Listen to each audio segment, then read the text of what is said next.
তুমি এই খেজুরগুলো কি করবা? এই খেজুরগুলো এই জমিতে বুনবো। গাছ থেকে পেড়ে নিয়ে আসলে? জি। এখন কি করবা?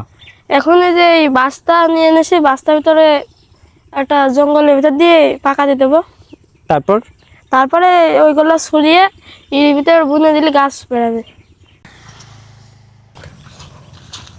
প্রকৃতিকে সুন্দর করে তোলার জন্য ছোট্ট একটি ভাই ইসমাইল কি সুন্দরভাবে নিজ হাতে গাছ থেকে খেজুর পেড়ে নিয়ে এসে প্রস্তুতি নিচ্ছে বা প্রস্তুত করছে প্রকৃতিকে সুন্দর করে সাজানোর জন্য। খেজুরের এই বীজগুলো থেকেই নতুন নতুন খেজুর গাছের জন্ম নিবে।